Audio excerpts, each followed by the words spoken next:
cascada de la coagulación, sino también por defectos vasculares o defectos plaquetarios. Cualquier cosa que tenga un defecto en todo el proceso va a impedir o la agregación plaquetaria o que inicie la cascada. Acuérdense que necesitábamos factores tisulares y factores de contacto para que la cascada pudiera iniciar.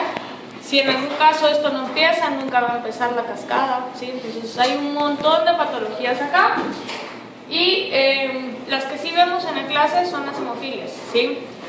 Entonces acá en las hemofilias hay diferentes tipos. Las más importantes o las más frecuentes son la hemofilia A, B y C. Los de factor deficiente está ahí, 8, 9 y 11, ¿sí?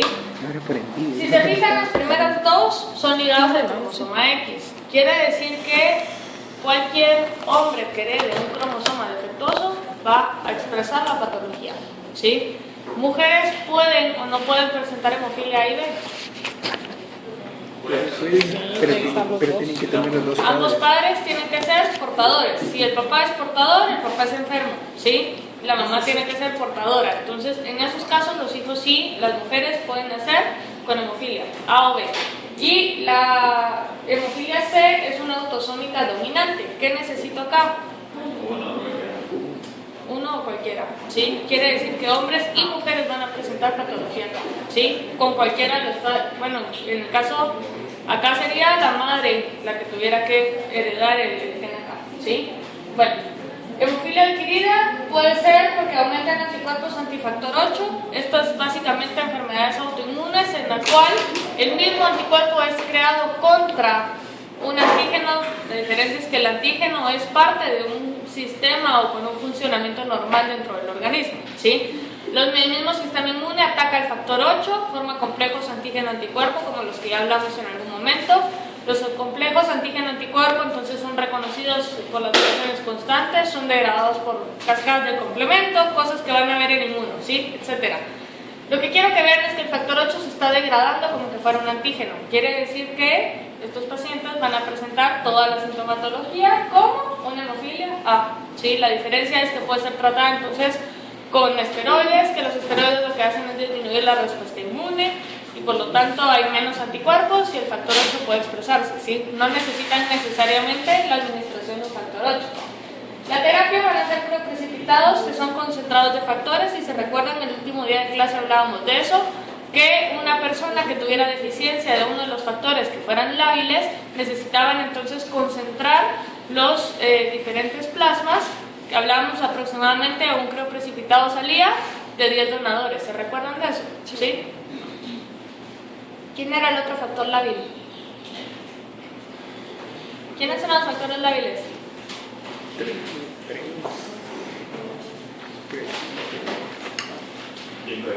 Factores 5 y 8, ¿sí? De transmisión de la hemofilia decíamos, bueno, A y B eran ligadas al cromosoma X, entonces podemos tener 50% de mujeres sanas, 50% de hombres sanos. Esto sería cuando ninguno de los padres es portador de la enfermedad o que esté expresando la enfermedad.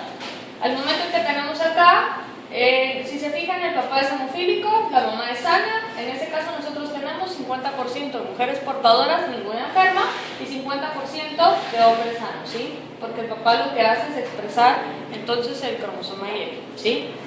Luego tenemos acá, cuando la madre es portadora y el padre es sano, si se fijan ahí, los hombres podemos tener un 25% de que sea hemofílico, luego un 25% de que sea sano, sea hombre o mujer, o un 25% de una mujer portadora. Quiere decir que en teoría es más riesgoso que la madre sea portadora a que el padre sea enfermo, ¿sí? Importante resaltarles otra vez, este porcentaje se juega de nuevo en cada embarazo. Quiere decir que todos los hijos son hemofílicos, o uno es hemofílico, o ninguno es hemofílico, ¿sí? Es cuestión de probabilidades nada más. Y luego acá tenemos la madre portadora y el padre hemofílico, que es lo peor que podría llegar a pasar en este caso.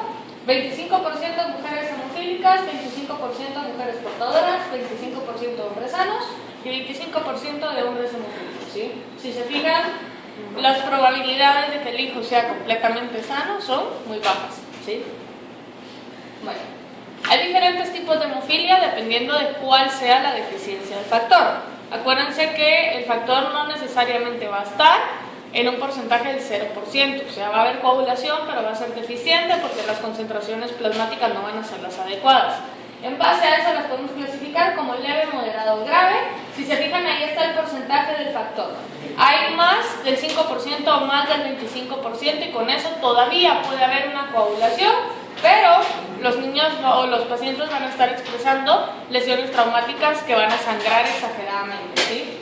Las moderadas, el factor está en menos del 5%, pero existen más del 1%. Y en la grave hay menos del 1% del factor. O sea, ahí sí, el factor está casi que completamente ausente. La frecuencia de la terapia y la concentración de la terapia varía en función al porcentaje de factor que esté presente en el organismo, ¿sí? Bueno. Luego hay desórdenes, otros desórdenes, por ejemplo, deficiencia de factores de vitamina K dependientes. ¿Cuáles eran los factores dependientes de vitamina K? 2, 7, 9 y 10, ¿sí? Está la enfermedad hemorrágica de recién nacido, obstrucción biliar, mala absorción de vitamina K, tratamiento con antagonistas de vitamina K. Estas 4 cosas lo que hacen es hacer que la concentración de vitamina K disminuya, ¿sí? No está disponible y por lo tanto los factores dependientes de vitamina K van a estar en concentraciones bajas. Maduros, en concentraciones inmaduras pueden estar en concentraciones normales, ¿sí? Luego acá, enfermedades hepáticas, si se recuerdan, la mayoría de factores de la cascada de la coagulación se producían a nivel hepático, quiere decir que cuando hay patologías hepáticas hay deficiencia en la síntesis de los factores. Y luego tenemos diferentes que pueden ser, por ejemplo, terapias, por ejemplo, administración de una sobredosis excesiva de anticoagulantes, o que haya, por ejemplo, deficiencias de vitamina K, o productos de proteínas M, los síndromes de transfusión masiva, etc. ¿Sí? O sea, hay muchos desórdenes más. Lo que tendrían que evaluar acá es terapia cuando un paciente es trombótico, por ejemplo, cuando un paciente es hemorrágico. Tienen que evaluar siempre bueno, eso es de entrada con cualquier medicamento. Tienen que evaluar siempre de qué forma van a actuar los dos juntos, porque en base a eso puede haber sinergia, puede haber antagonismo, pueden haber otro montón de causas de fármacos, actividades que paralelo puedan disminuir, puedan aumentar o puedan potenciar a la del otro fármaco, ¿sí? Pero eso ya lo van a ver en farmacología el otro año, solo para que lleven la idea entonces de que las terapias en sí pueden verse afectadas cuando hay administración de algo más, ¿sí?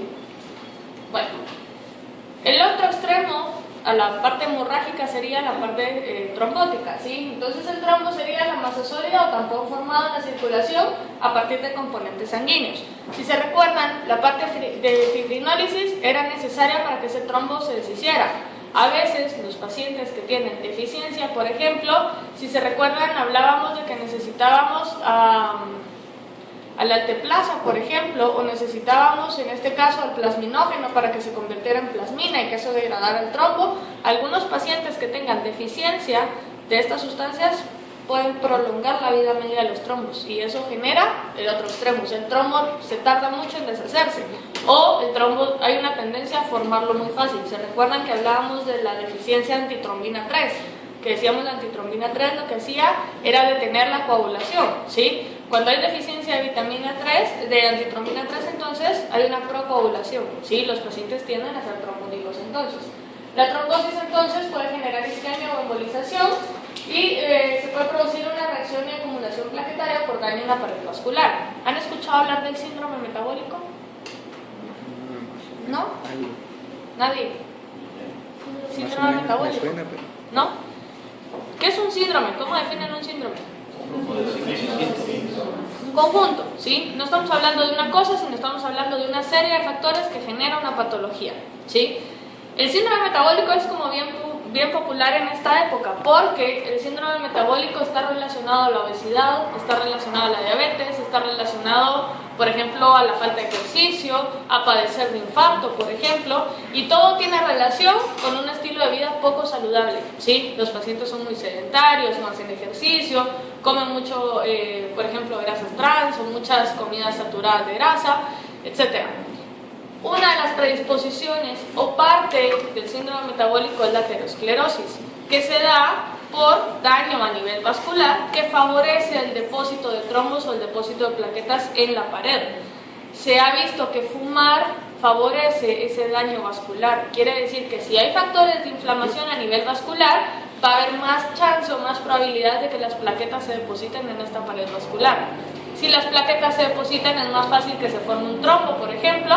El trombo puede ir creciendo o pueden ir a haber acumulaciones o crecimiento del endotelio, y ¿qué va pasando con la luz del vaso? Se va disminuyendo, ¿sí? Puede ser que un aumento en la presión o algo parecido libere el trombo de la posición y llegue a tapar una arteria principal, o que la formación cierre por completo el vaso. El resultado va a ser un infarto agudo al miocardio, ¿sí? Entonces, básicamente el síndrome metabólico lo que hace es evaluar o es ese conjunto de síntomas que entonces va a producir todo lo que les mencionaba, o sea, va a generar diabetes, va a generar predisposición al infarto agudo del miocardio, la trombosis. Por lo general los pacientes padecen presión alta, etcétera, ¿sí? Entonces acá está la aterosclerosis de la pared arterial. Es básicamente ese crecimiento que es como una mezcla de plaquetas y líquidos, ¿sí? Pero que se depositan sobre vasos sanguíneos que tengan inflamación, o sea que los factores de inflamación favorecen esa acumulación. Se puede dar la ruptura de la placa, que era lo que les decía, se rompe la placa aterosclerótica y lo que hace es ir a tapar en un vaso sanguíneo principal. Se favorece la activación plaquetaria. Acuérdense que la activación plaquetaria era como darle la vuelta al calcetín, que la plaqueta pudiera activarse para que se pudiera formar toda la malla de fibrina encima. El flujo sanguíneo en esa parte es reducido porque se va disminuyendo la luz del vaso y pequeños círculos de plaquetas y fibrinas empiezan a formarse, y la deposición plaquetaria y formación de trombos es muy probable, ¿sí? Quiere decir que, si se fijan, aquí lo que estamos hablando es de probabilidad de padecer un infarto. Entonces, si usted es obeso, si usted tiene un diámetro de cintura mayor a, no me acuerdo cuál es, creo que es 50 algo, no me acuerdo, ¿sí? Pero hay diferentes parámetros de diámetros de cintura, dependiendo de la forma que vaya teniendo la cintura. Si es una forma, por ejemplo, como de pera o una forma de manzana, hay diferentes predisposiciones a padecerlo, ¿sí? Bueno, acá les había insertado un video, pero no sé si va a poder.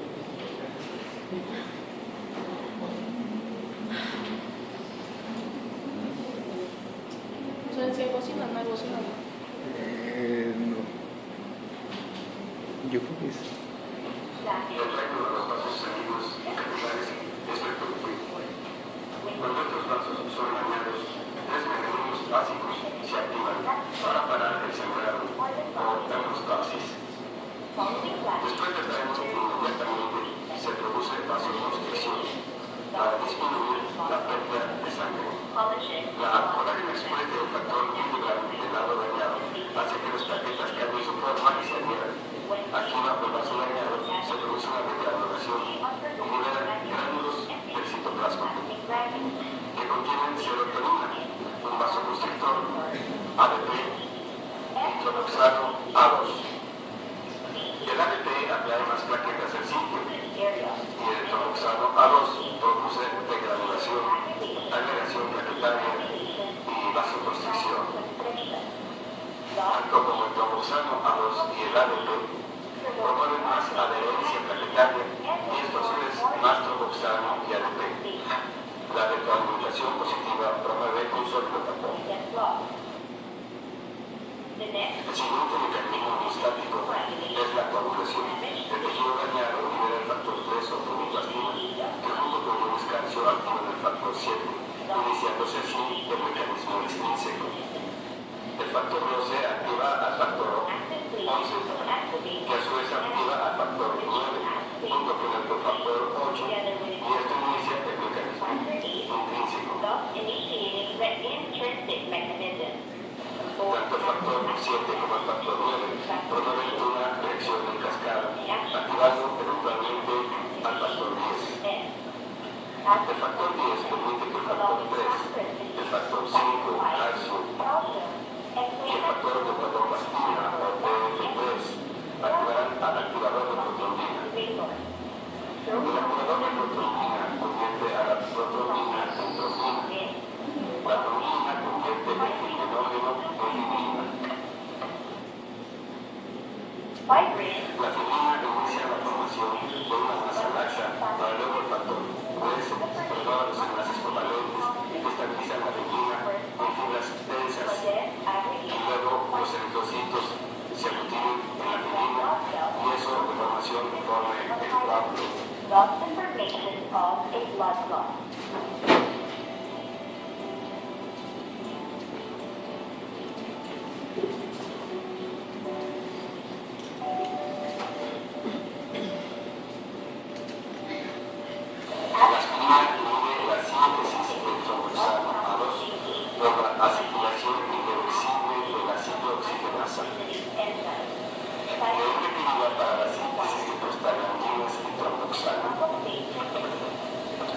Tromboxano A2 permite la liberación de gránulos para crear estos y formar agregados plaquetarios.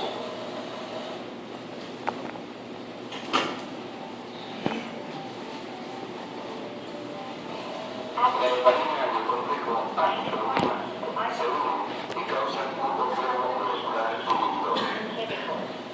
La heparina y la antitrombina exponen el lado activo de cada lado para interactuar más rápido con las proteasas del factor activador. La heparina y la antitrombina forman un complejo e inactivan al factor 7 activado, el factor visual, el factor 9, el factor 10 y el factor 11, y esto inhibe la coagulación.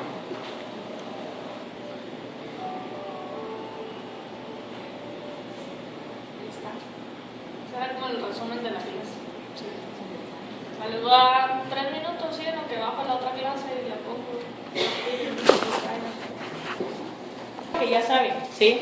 Había muchas cosas en esta clase que les fui metiendo en las otras cuando me dijeron que no se las iba a dar, ¿sí? Directamente se las estaba dando, ¿sí? Entonces, para que pues comparen con el año pasado, no digan no vimos todo esto. Sí lo vimos, pero en otras clases, ¿sí?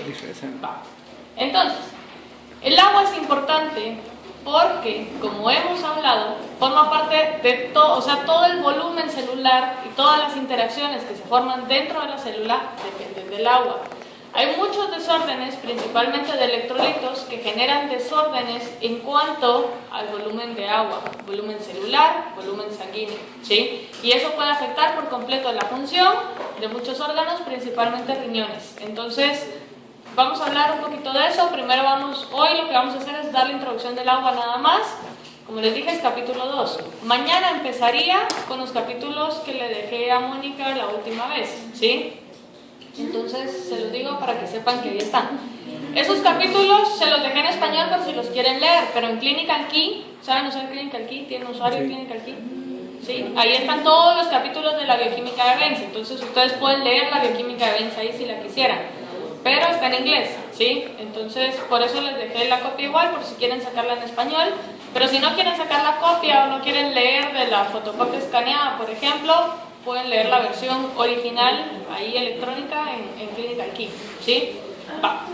Entonces, importante señalar que a pesar de que el agua es una de las moléculas inorgánicas que forma parte de los constituyentes celulares, es una de las principales moléculas de toda la célula, ¿sí? En la mayor parte de las células el agua es la molécula más importante y forma del 60 al 90% de su masa, o sea, genera el ambiente acuoso celular. El agua es un solvente esencial y sustrato en numerosas reacciones celulares.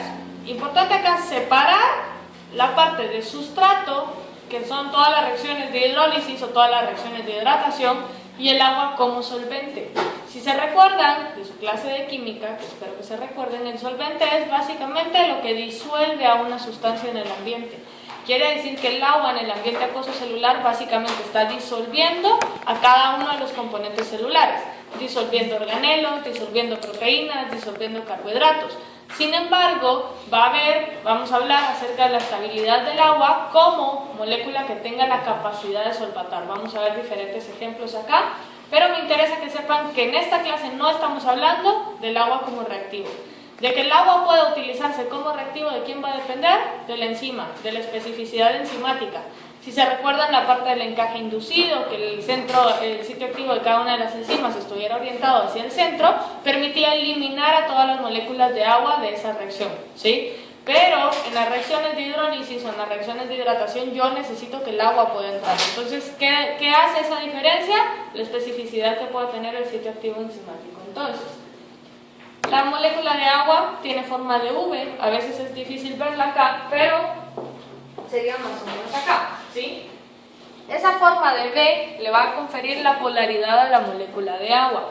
Ustedes saben que la molécula de agua en el orbital superior tiene 2 electrones desapareados, ¿sí? Eso le permite entonces unirse con los 2 átomos de hidrógeno, pero aparte le quedan 2 pares de electrones que quedan en el orbital superior. No pueden aparearse porque están formando parejas, pero eso le genera las cargas negativas. Entonces acá hablamos de cargas parciales negativas. Quiere decir que la carga total de la molécula, ¿cuánto es? 0. Quiere decir que el agua es una molécula neutra, ¿sí? Pero entonces acá lo que quiero que vean es que el átomo de oxígeno es un átomo muy grandote, ¿sí lo ven? Respecto al de hidrógeno ahí. Lo que hace es, por ser más electronegativo, robar temporalmente esos electrones y eso le genera por cada átomo de hidrógeno una carga parcial negativa. Como son 2, el oxígeno tiene una carga neta de negativo 2, una carga parcial neta de negativo 2 y cada hidrógeno una carga parcial de positivo 1, ¿sí? Entonces, la forma de V se adopta porque es la forma más estable en la cual las moléculas pueden estar lo mejor separadas posibles. Eso genera la formación de un dipolo neto. ¿Sí saben cómo ver si una molécula es polar o apolar? ¿No? ¿No se acuerdan? Pero sí lo ven. Sí, sí lo vemos. Va. Acá entonces, aquí sí se ve la forma de V, solo que aquí está invertida. ¿Sí logran verlo? Va. Decíamos que esta es la estructura del agua porque es la forma más estable, donde cada átomo está lo más separado posible que pueda estar. Entonces acá lo que quiero que vean es que la electronegatividad va del hidrógeno el oxígeno, del hidrógeno a el oxígeno. Quiere decir que la sumatoria de estas polaridades forma un dipolo neto, o sea, la polaridad del agua va hacia el oxígeno, ¿sí? Por lo tanto, la molécula de agua es una molécula polar, ¿sí? Aparte, ¿cómo poderla ver? Aquí hay otro ejemplo. Este sería el amoníaco, por ejemplo. Ustedes saben que el nitrógeno es más electronegativo que el hidrógeno. Quiere decir que ahora el nitrógeno queda con una carga de negativo 3, porque le está robando un electrón a cada uno de los hidrógenos que tenga. La polaridad va hacia acá porque este es quien está jalando el electrón. Va hacia acá porque es quien está jalando el electrón y hacia acá porque está jalando el electrón. Si hacen la sumatoria de cargas, les quedaría la carga hacia acá, la formación de un dipolo neto. Si se fijan, el dióxido de carbono sería una molécula apolar. ¿Por qué? Porque el oxígeno es más electronegativo que el carbono. Quiere decir que cada oxígeno se queda con una carga parcial negativa, pero una va hacia allá y la otra va hacia allá. Si hacen la sumatoria de cargas acá, se eliminan. Quiere decir que no hay formación de un dipolo neto y por lo tanto el dióxido de carbono es una molécula apolar, ¿sí? Si yo cambiara la estructura del CO2 en lugar de ser lineal, fuera en forma de V, por ejemplo, el dipolo neto iría hacia arriba, hacia los 2 oxígenos. Pero como es la forma más estable que existe, esa forma lineal hace que el CO2 sea una molécula apolar, ¿sí? Sin embargo, vamos a hablar más adelante que cierto porcentaje de CO2 en su forma gaseosa pasa a ser CO2 acuoso. Y el CO2 acuoso tiene un pequeño porcentaje de disolución, ¿sí? Quiere decir que no es apolar el 100%, sino alguna parte puede venir y disociarse un poco, ¿sí? ¿Estamos bien acá? ¿Sí? Va. Entonces, acá si se fijan, la molécula de agua está formando casi un tetraedro, muy similar a lo que hacía el carbono. La diferencia es que el carbono podía orientarse hacia 4 posiciones diferentes y le daba las ventajas de estructura o de esqueleto a cada una de las moléculas. Compara el agua acá con el carbono porque el agua puede formar estructuras tetraédricas también entre moléculas polares y eso es lo que le brinda la capacidad de poder solvatar porque puede orientarse hacia diferentes posiciones. Entonces, la disposición angular de los enlaces polares del OH que se forman en el agua produce un dipolo permanente para toda la molécula. Por ser una molécula polar tiene una característica de disolvente porque todas las cargas parciales negativas pueden orientarse a una parcial positiva y todas las parciales positivas pueden orientarse a una parcial negativa, ¿sí? Lo semejante disuelve a lo semejante, bien importante. Aunque el agua sea la molécula o el disolvente, mejor disolvente por excelencia, no puede disolver a lo que sea apolar, ¿sí? Entonces eso es bien importante tomarlo en cuenta. Acá empiezan a involucrarse todas las interacciones de tipo no covalente. Indirectamente hemos venido hablando de ellas. Decíamos que los enlaces de tipo no covalente son enlaces muy débiles, que tienen un porcentaje de fuerza muy insignificante a la par de un covalente. Entonces, las fuerzas débiles son las responsables de estabilizar las estructuras, también intervienen en el reconocimiento de una macromolécula molécula y en la unión de los reactivos enzimas. Lo importante acá es entender por qué estamos viendo enlaces de tipo no covalentes y las clases de agua. El agua forma enlaces no covalentes, principalmente puentes de hidrógeno. Y esa estabilización de los puentes de hidrógeno es lo que permite entender cómo las velocidades de difusión, cómo el calor específico, cómo la sudoración y cómo todas estas características favorecen algunas condiciones dentro del organismo. Entonces, las interacciones no covalentes principales son esas 4 que les puse ahí, donde las fuerzas de Van der Waals incluyen la dipolo-dipolo y todas las demás, ¿sí? Que es por proximidad de átomos. En este caso lo que quiero que vean es que las más importantes son los puentes de hidrógeno, porque son las más frecuentes, ¿sí? De las que existe mayor cantidad. Luego tenemos las interacciones carga-carga, que serían ya no con cargas netas de cero, sino con cargas positivas netas o cargas negativas netas, ya no cargas parciales. ¿Qué es más fuerte? ¿Una interacción carga-carga o un puente de hidrógeno? Carga-carga, ¿sí? Las interacciones carga-carga, las fuerzas de Van der Waals, ustedes saben que se dan por proximidad de átomos, que mientras más cerca estén los átomos, pueden ser ligeramente electronegativos uno que el otro y pueden robar momentáneamente los electrones. Quiere decir que voy a tener cargas parciales positivas o parciales negativas momentáneas. Momentáneas porque en cuanto el átomo se vuelva a alejar por el movimiento de moléculas, cuando se vuelva a alejar, esa carga desaparece. Lo importante es que si se aproxima mucho pueden ser cargas de repulsión también, y eso puede estabilizar, las cargas de repulsión pueden estabilizar una molécula también. Entonces, fuerzas de Van der Waals pueden ser de atracción o de repulsión, y son las interacciones acá más débiles porque son pasajeras, ¿sí?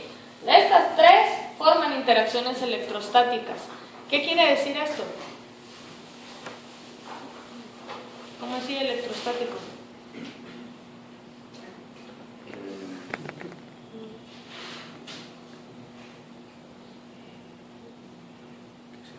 ¿A qué les suena? Que se mueven con las cargas. A electrones, sí. Intercambio de electrones. Quiere decir que generan cargas. Quiere decir entonces que las interacciones electrostáticas son las que tienen capacidad de formar cargas positivas o cargas negativas, que pueden ser netas si son interacciones carga-carga, parciales momentáneas si son Van der Waals, o parciales fijas si serían entonces los puentes de hidrógeno, ¿sí? Quiere decir que los 3 comparten esa característica en común. En orden de fuerza podríamos decir, primero están las interacciones carga-carga, luego están los puentes de hidrógeno y por último estarían las fuerzas de Van der Waals. Y si se fijan, el cuarto enlace no covalente o el cuarto tipo de enlaces no covalentes sería la hidrofobicidad.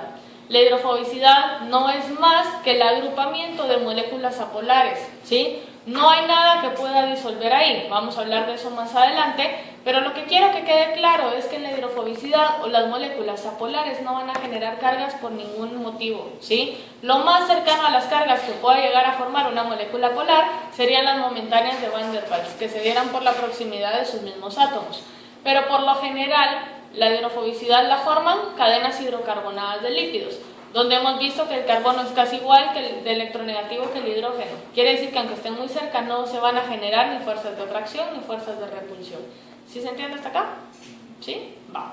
Entonces, como les dije, no vamos a ver todas las cargas, únicamente vamos a ver el efecto hidrofóbico que se genera por moléculas apolares disueltas en agua y la formación de puentes de hidrógeno.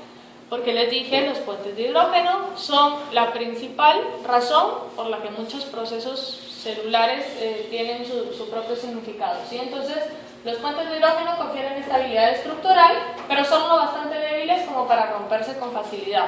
Quiere decir que esa debilidad es, en este caso, una ventaja, porque hablamos de cantidad y no de calidad, ¿sí? Que sean débiles le permite entonces ser accesibles para poderse formar rápidamente y ser tan flojas para poderse romper fácilmente, ¿sí? Entonces puede estabilizar a una molécula de una forma muy grande si tiene muchísimos, o de una forma pequeña, ¿sí? O darle como más flexibilidad a las moléculas. Su fuerza es menos del 5% de la fuerza en los enlaces covalentes típicos. Entonces, imagínense, quiere decir que un enlace covalente tiene 95 veces más fuerza que un puente de hidrógeno, ¿sí? Es una diferencia bastante grande. Salud. Gracias. Va. El átomo de hidrógeno permanece enlazado a su átomo de oxígeno, que es el donador de hidrógeno. Al mismo tiempo está unido al átomo de oxígeno llamado aceptor de hidrógeno. ¿Cómo así? Si se fijan, estamos hablando de donador de hidrógeno y de aceptor de hidrógeno. ¿De quién estoy hablando? ¿Del hidrógeno o del oxígeno? Del oxígeno, ¿sí? Yo tengo a mi oxígeno, el oxígeno serían estos en gris, ¿sí? La D es de donador, la A es de aceptor. El oxígeno, que es el donador de hidrógeno, es a quien le pertenece el hidrógeno, o sea, quien está formando el enlace covalente. No sé si alguna vez les hice la analogía de que el enlace covalente era como el matrimonio y el puente de hidrógeno era como el noviazgo, ¿sí? ¿Nunca les hice esa analogía? ¿No? ¿Sí? Yo me acuerdo que sí. Bueno, no importa. Al final lo que quiero que vean entonces es que el enlace covalente es mucho más fuerte. Uno pertenece a, ¿sí? Aunque suena machismo o feminismo. Pero entonces acá, ese sentido de pertenencia, yo puedo decir, por ejemplo, mi esposo o mi esposa, ¿sí? Me pertenece porque estoy usando el mi, ¿sí? Algo así es con el enlace covalente. Entonces acá, lo que yo quiero que vean es que este hidrógeno pertenece a este oxígeno porque tiene la fuerza covalente que los está uniendo. Pero ¿qué pasa? Este oxígeno tiene más fuerza electrostática que este hidrógeno. Quiere decir que va a quedar con cargas parciales negativas, ¿sí? Eso le deja una carga parcial positiva a este. Si cada oxígeno tiene cargas parciales negativas, puede aparearse con una carga parcial positiva. Quiere decir que en este caso se está formando un puente de hidrógeno. Lo que quiero que vean es que la distancia en el puente de hidrógeno es más larga que en el enlace covalente. Quiere decir que el puente de hidrógeno tiene su debilidad a partir de acá, ¿sí? Aparte de que estamos hablando únicamente de fuerzas parciales. Entonces, en este caso, aquí está, si se fijan, la distancia es casi el doble. Este oxígeno sería el aceptor de hidrógenos. Este hidrógeno no le pertenece, pero lo va a tomar prestado, ¿sí? De forma momentánea. Como es débil, puede formarse muy fácil y puede romperse muy fácil. Entonces hablamos de un donador de hidrógenos y de un aceptor de hidrógenos acá. ¿Sí se entiende? ¿Sí? Va. Entonces, cada átomo de hidrógeno puede participar solo en un puente de hidrógeno, porque solo tiene una carga parcial positiva. Pero cada átomo de oxígeno, ¿cuántas cargas parciales negativas tenía? 2. Quiere decir que puede aceptar 2 hidrógenos. Una molécula de agua, ¿cuántos puentes de hidrógeno puede formar?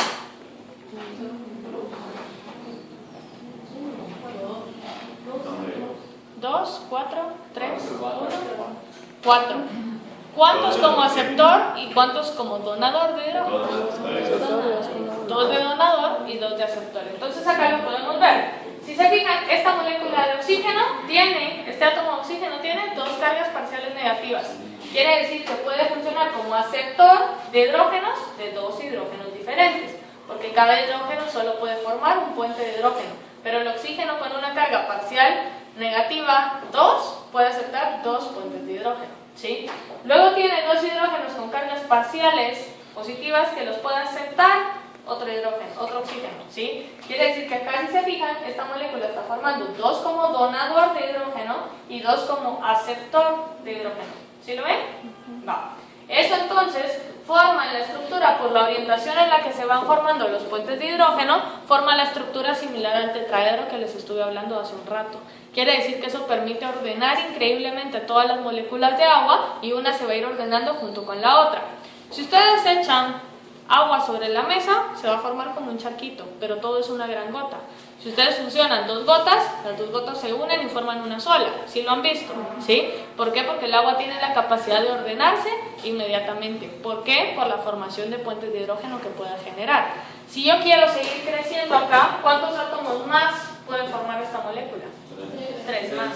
Este como en este caso sería aceptor de oxígeno, si lo quieren ver de acá para acá, ¿sí? Y estos 2 como aceptores de hidrógeno, ¿sí? Quiere decir que cada molécula puede formar 4 puentes de hidrógeno. Va. Los puentes de hidrógeno son los responsables, como les dije ya varias veces, básicamente de cualquier proceso que esté donde esté involucrado el agua. Tiene un punto de fusión anormalmente alto, tiene una densidad característica, tiene un calor específico que permite como mantener constante las fluctuaciones de temperatura y tiene un punto de evaporación muy alto, ¿sí? Entonces, ¿el calor específico qué es?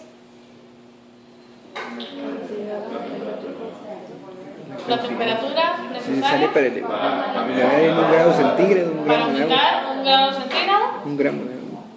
1 gramo de agua, ¿sí? O disminuirlo, ¿sí? El calor específico del agua es como de 4.184, no estoy segura, no me crean, ¿sí? Pero es alto, ¿sí? Entonces, que el calor específico sea alto le da la ventaja a el agua que está presente en cada una de las células, que la temperatura necesaria para aumentar 1 grado centígrado, la temperatura corporal debe de ser muy alta, ¿sí? Entonces, ¿qué ventajas le da eso al organismo? Que la temperatura se mantenga en teoría todo el tiempo a 37 grados centígrados. Que para pasar de 37 a 37.5 grados centígrados yo necesito una gran cantidad de temperatura que me permita elevar la temperatura corporal. Y por eso no importa si yo vivo en Chiquimula, si vivo en Zacapa, si vivo en Totonicapán, si vivo en San Marcos, por ejemplo, la temperatura corporal va a ser 37 grados centígrados, ¿sí? Y luego, el punto de evaporación del agua, ¿cuál es?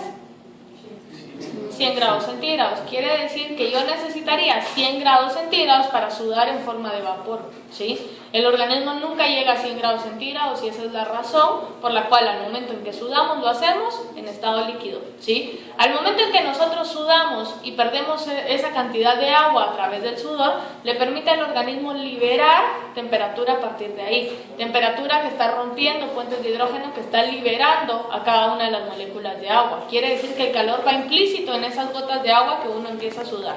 ¿Sí se entiende?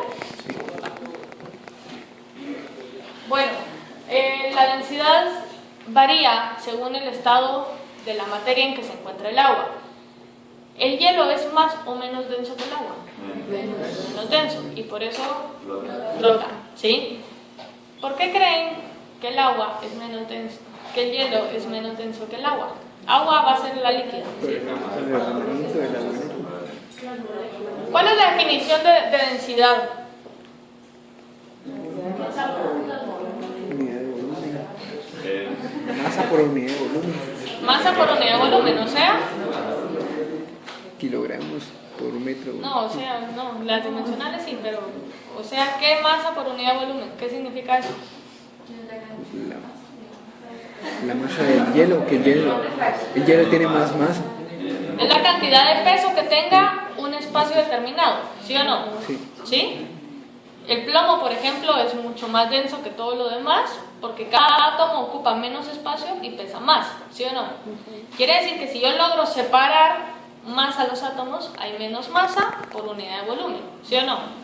¿Sí? ¿Sí se entiende? ¿Sí? ¿Sí se entiende? Va. Entonces, mientras más ordenadas estén las moléculas de agua, ¿va a ser más o menos densa?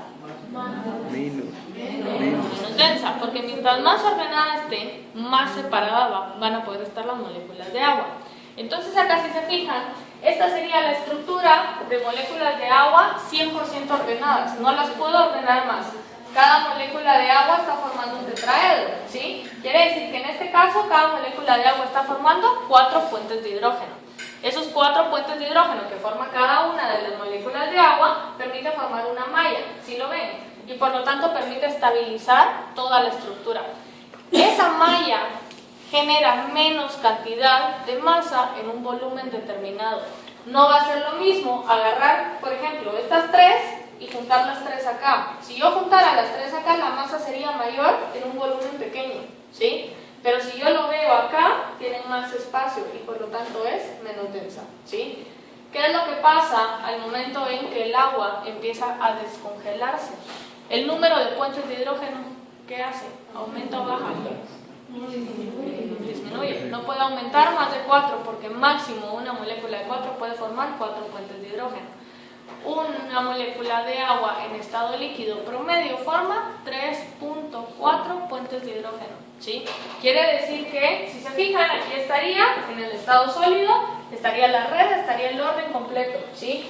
Yo pierdo masa en estos espacios ordenados que se forman y por lo tanto la densidad disminuye porque hay menos peso en un volumen determinado. Pero si se fijan acá, si comparan el mismo pedazo, yo ahora tengo más moléculas de agua en el mismo pedazo. Quiere decir que la densidad está aumentando porque ahora tengo más masa en un volumen, en el mismo volumen. ¿Sí se entiende? Va. Entonces, en promedio, ¿cuántos puentes de hidrógeno dijimos que formaban? 3.4. Conforme la temperatura va aumentando, la cantidad de puentes de hidrógeno va disminuyendo. Las moléculas de agua en estado gaseoso forman menos de un puente de hidrógeno en promedio. Quiere decir casi 0 puentes de hidrógeno, cada molécula está completamente suelta y por eso se convierte en estado gaseoso.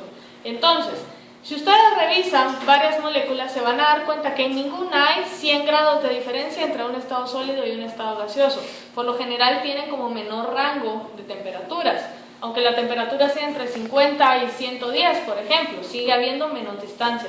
Por eso hablamos de un punto, en este caso, de congelación y de un punto de evaporación muy altos o muy bajos, respectivamente, ¿sí? Bueno.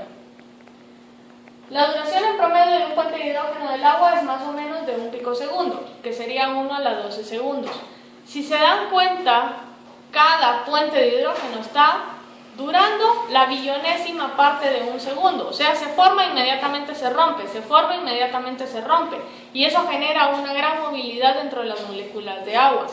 ¿Han escuchado que la molécula de agua es una buena conductora de energía? ¿Sí? Vamos a ver ahorita por qué. Esa estabilidad en la formación del puente de hidrógeno es muy baja, pero al momento en que se rompe, se rompió acá, pero no se pierde estabilidad, porque cuando este se rompe, se formó uno nuevo. ¿Sí se entiende? ¿Sí? Va. La tensión superficial es otra de las características del agua, creo que esto lo deberían de ver en física, ¿sí? La explicación en este caso de la tensión superficial es que en este caso el ordenamiento que se produce en las moléculas de agua es muy fuerte, ¿sí? Cuando ustedes ven una molécula de agua, por ejemplo, cuando ustedes ven esto acá, todas las moléculas de agua están ordenadas en la superficie, lo ven así casi que plano, ¿sí? Y el ejemplo clásico de la tensión superficial es el zancudo parándose acá. Quiere decir que las moléculas de agua que están formando puentes de hidrógeno tienen la fuerza suficiente como para detener a un zancudo, ¿sí? La fuerza viene en cuanto a la dirección del puente de hidrógeno. Mientras más recto esté el puente de hidrógeno, la fuerza es mayor. Cuando el puente de hidrógeno empieza a torcerse, la fuerza va disminuyendo, ¿sí? ¿Se recuerdan cuando hablábamos de las cadenas beta paralelas, antiparalelas? Decíamos, esta se ordena más porque tiene más agarre, pero los puentes de hidrógeno acá son más fuertes porque son puentes de hidrógeno rectos, ¿sí? Que es un efecto o el efecto que produce la tensión superficial, que también puede aplicarse a estabilización en macromoléculas, ¿sí? Entre las interacciones estas interacciones de puentes de hidrógeno pueden existir entre cualquier átomo electronegativo y un átomo de hidrógeno unido a otro átomo electronegativo.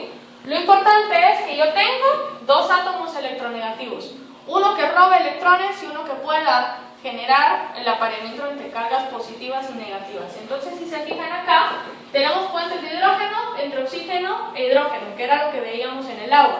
Pero ¿qué está pasando? Estoy robando electrones, ¿sí? Y yo estoy robando electrones, quiere decir que tengo cargas parciales positivas y cargas parciales negativas, ¿sí?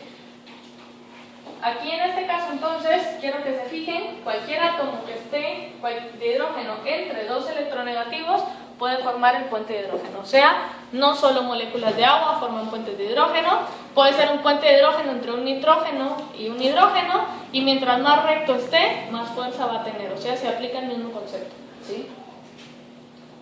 Bueno.